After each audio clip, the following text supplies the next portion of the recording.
21대 총선 결과 더불어민주당이 대전과 세종 의석을 싹쓸이했습니다. 미래통합당은 현역 의원들이 충남에서 수성에 성공하고 천안시장도 당선시켰습니다. 9번 도전 끝에 국회 입성하는 등 화제의 당선인도 있습니다.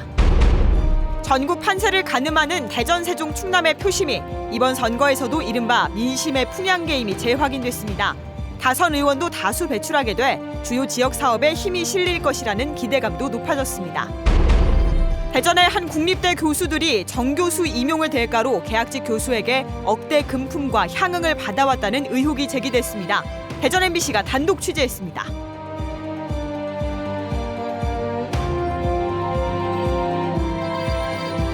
여러분 안녕하십니까? 제21대 국회의원 총선거 밤샘 개표를 통해 대전과 세종, 충남에서 모두 20명의 당선인의 윤곽이 가려졌습니다. 또 70만 천안 시민의 수장이 될 천안시장 보궐선거 결과도 나왔는데요. 선택 2020 지역 유권자들의 선택을 받은 영광의 얼굴들을 지금부터 소개합니다. 더불어민주당이 7석을 모두 가져간 대전입니다. 대전 동구에서는 정치 신인 장철민 후보가 유권자들의 선택을 받았습니다. 중구는 검찰개혁의 상징으로 떠오른 황운하 후보가 당선됐고 서구 갑은 21대 국회의장을 노리는 박병석 후보가 6선을 차지했습니다. 서구 을에선 3선에 도전한 박범계 후보가 영광을 안았고 유성갑 역시 현역이 어린 조승래 후보가 승리했습니다. 유성을은 이상민 후보가 상대 후보를 뿌리치고 5선에 성공했습니다. 처음으로 분구가 된 세종 역시 여당이 2성 모두 차지했습니다. 세종갑은 금융계 CEO 출신인 홍성국 후보가 국민의 부름을 받았고 세종을은 지역 토박이 강준현 후보가 큰 표 차이로 이겼습니다. 11석 가운데 여당 6석, 야당 5석으로 나뉜 충남입니다. 철안갑은 더불어민주당 문진석 후보가 막판까지 치열한 경쟁을 벌이다 승자가 됐고 천안을은 박완주 후보가 크게 앞서며 3선을 확정지었습니다. 천안병은 변호사인 이정문 후보가 초선 도전에 성공했습니다. 공주부여 청양에서는 미래통합당 정진석 후보가 치열한 경쟁을 벌인 끝에 5선 고지에 올랐고 보령 서천에서도 보령에서 큰 표차로 이긴 같은 당 김태흠 후보가 마지막에 웃었습니다.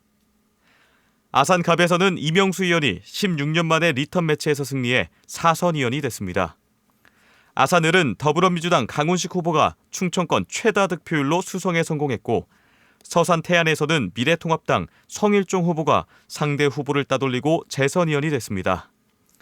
논산 계룡 금산에서는 더불어민주당 김종민 후보가 출구조사 예측을 뒤엎은 저력을 보였고 당진에서는 더불어민주당 어기고 후보가 야권의 분열로 비교적 손쉽게 승리했습니다. 홍성 예산에서는 미래통합당 홍문표 후보가 지역에서 가장 빠르게 당선을 확정지었습니다.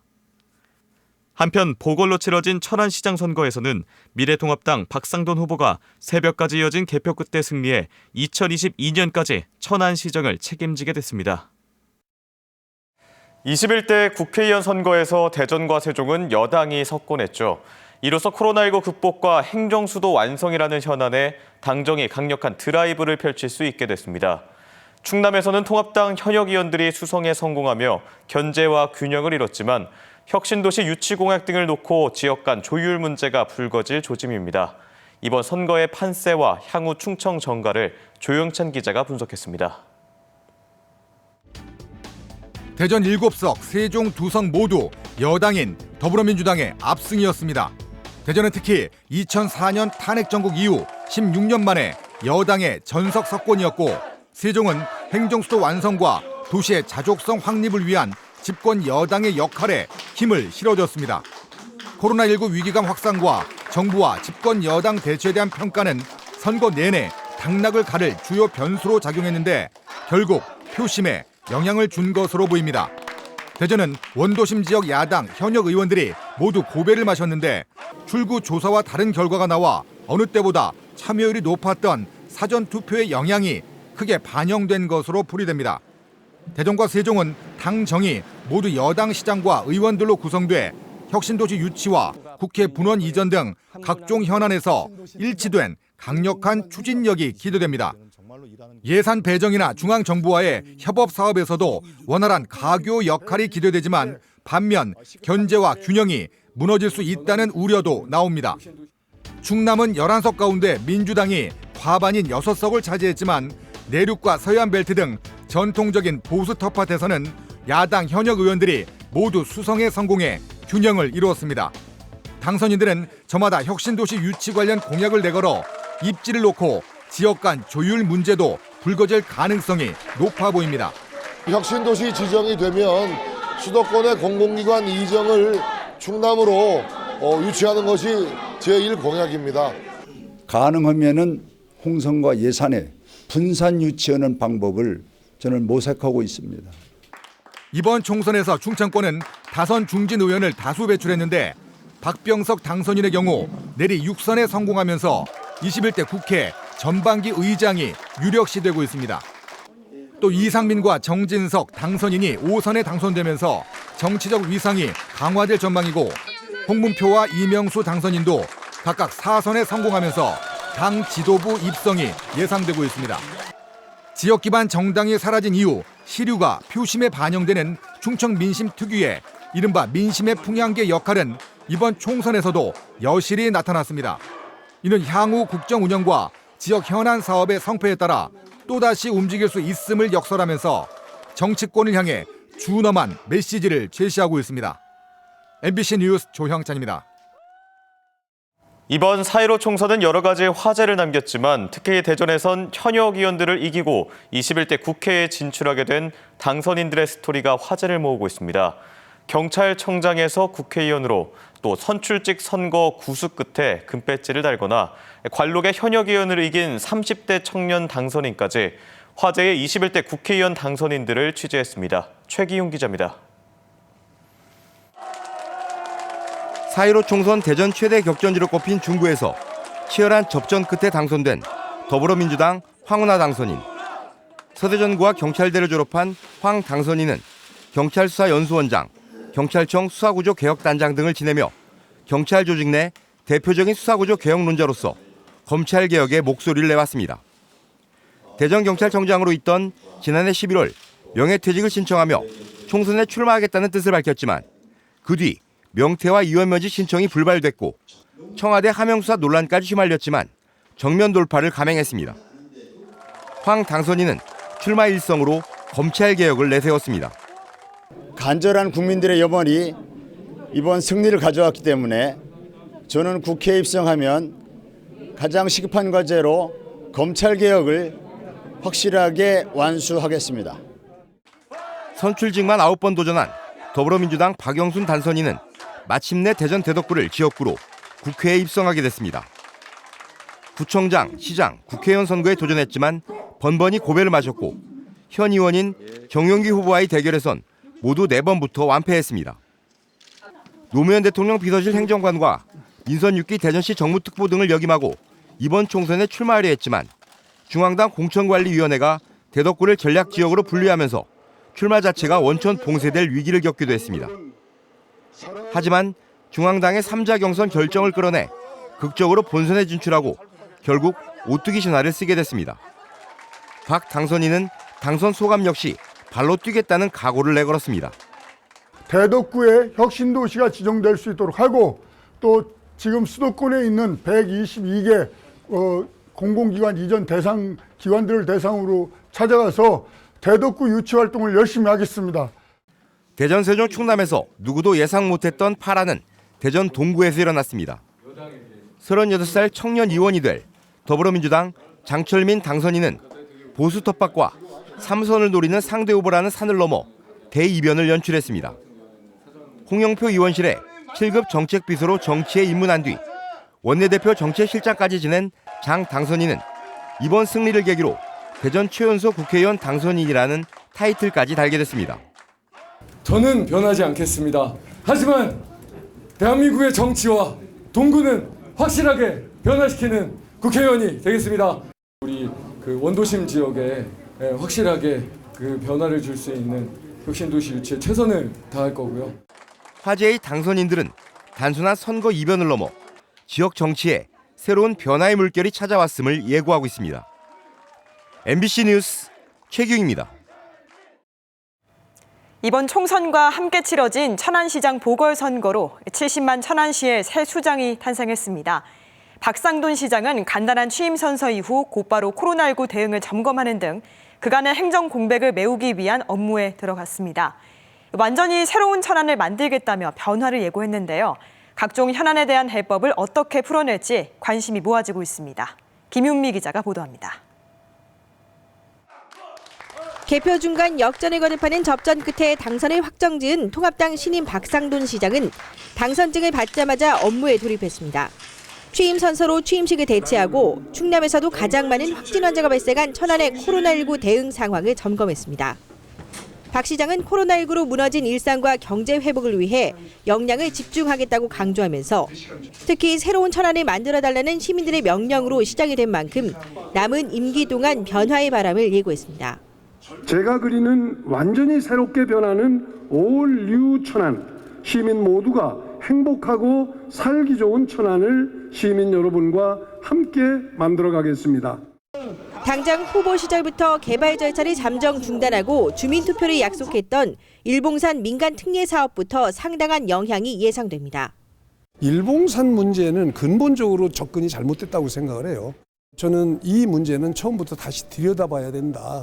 그렇게 생각을 하고 있고요.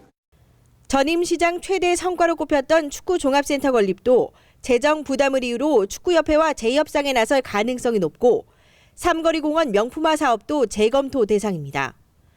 또 예산 10%의 용도를 바꿔 코로나19 위기 극복에 쓰겠다고 공약한 만큼 다른 대형 사업들도 줄줄이 수정이 불가피해 천안시정은 큰 폭의 변화를 맞을 전망입니다.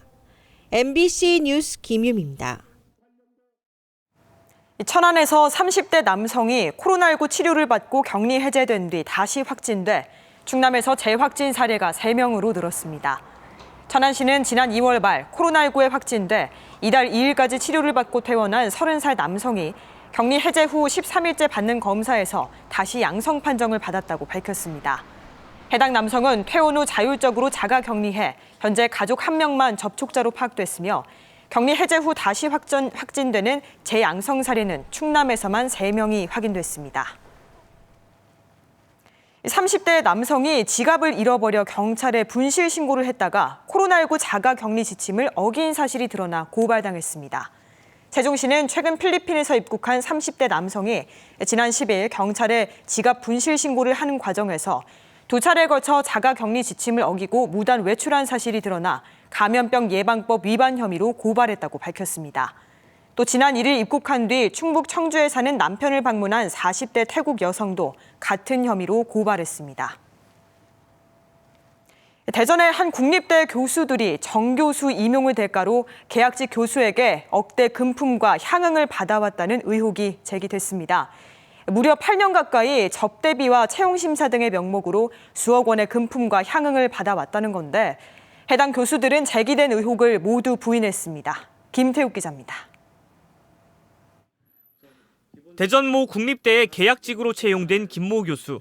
지난 2012년부터 시간 강사로 일했는데 김 교수는 같은 학과 정교수인 A와 B 교수 등 2명으로부터 상습적으로 금품을 요구받았다고 주장합니다. 정교수로 임용시켜주겠다며 3억 원을 요구해 1억 원을 학교 주차장에서 전달했고 수시로 여러 가지 명목으로 돈을 요구했다는 겁니다. 요구사항도 점차 노골적으로 변해 다른 교수 접대비 명목, 채용심사 관련 비용 등을 수십 차례 요구했고 이런저런 이유로 이들에게 2억 6천여만 원을 상납했다는 것이 김 교수의 주장입니다. 국립대 정교수 임용을 전제로 한 억대 금품과 향응 요구는 무려 8년 동안 이어졌습니다. 김 교수는 부당한 요구라고 생각했지만 정교수가 될 수 있다는 신락 같은 희망 때문에 계속해서 금품을 상납하고 향응을 제공할 수밖에 없었다고 말합니다. 이런 사람이 필요하니 공고를 내주십시오. 이렇게 처음부터 올려야 되기 때문에 절대적인 권력을 갖고 있습니다. 하지만 정교수 임용이 수포로 돌아가면서 김 교수가 이에 항의하자 해당 교수들은 받은 돈을 돌려주겠다고 이야기한 것으로 알려졌습니다. 너는 나한테 돈 얘기를 한 적 없어. 내가 갖고 오고 했어. 근데 결론이 뭐냐면 내가 1억 2,300원로 주면은 끝나는 거야? 의혹에 대해 해당 교수들은 김 교수에게 정교수 임용을 약속한 적 없고 금품이나 향응을 요구하거나 받은 사실도 없다며 모두 부인했습니다. 저는 제 비용을 제가 부담했죠, 다. 비용 부담 안 하신 분은 교수님이죠. 취재가 시작되자 학교 측은 뒤늦게 진상조사에 나서겠다고 밝혔으며 김 씨의 고소를 접수한 경찰도 수사에 착수했습니다. MBC 뉴스 김태욱입니다. 304명의 꽃다운 목숨을 앗아간 세월호 참사, 오늘로 6주기를 맞았습니다. 세월호가 왜 침몰했는지, 수많은 목숨을 잃었지만 책임지는 사람은 왜 없는지, 국가는 지금까지 무엇을 했는지 여전히 궁금합니다. 이승섭 기자입니다.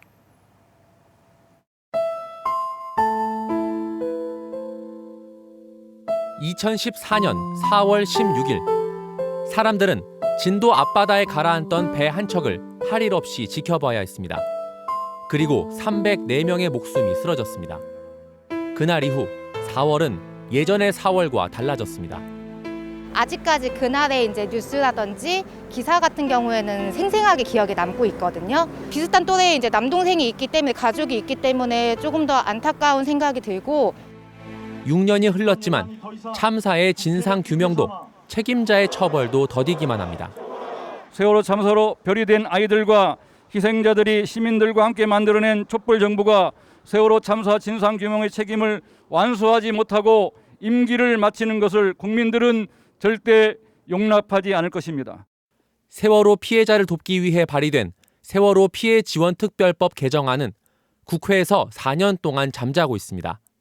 일부 정치인들은 세월호 희생자 유가족을 향해 여전히 조롱과 막말도 내뱉었고, 세월호 진상 규명이라는 해묵은 과제는 다시 21대 국회의 몫으로 넘겨졌습니다. 다시 찾아온 4월. 우리는 여전히 그날을 기억해야 하고 책임을 물어야 하며 안전한 사회를 만들겠다는 아이들과의 약속을 지켜야 합니다. 아직 국민들이 많이 기억하고 많이 응원하고 있으니까 조금 더 힘내셔가지고 더 나은 세상을 만들게 했으면 좋겠어요. MBC 뉴스 이승섭입니다.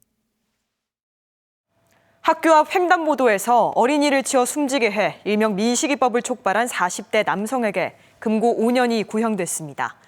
대전지법 형사지원 형사 2단독 심리로 열린 결심 공판에서 검찰은 지난해 9월 아산의 한 중학교 정문 앞 어린이 보호구역에서 횡단보도를 건너던 9살 김민식 군을 숨지게 한 혐의로 기소된 44살 A씨에게 금고 5년을 구형했습니다.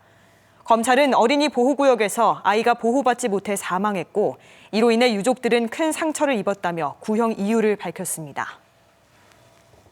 중고 1, 2학년과 초등학교 고학년 학생들이 온라인 개학에 돌입한 가운데 대전교육청이 관내 특성화고와 특수학교, 특목고에서 현장 점검을 실시했습니다.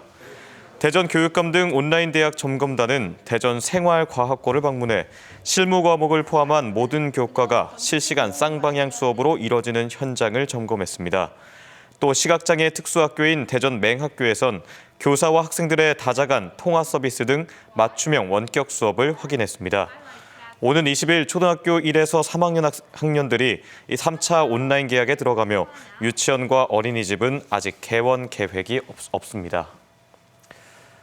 세종시가 지난해 12월부터 지난달까지 미세먼지 계절 관리제를 시행한 결과 초미세먼지가 지난해 같은 기간보다 28% 감소한 것으로 나타났습니다. 지금까지 대전, 세종, 충남 소식이었습니다. 시청해주신 여러분 고맙습니다.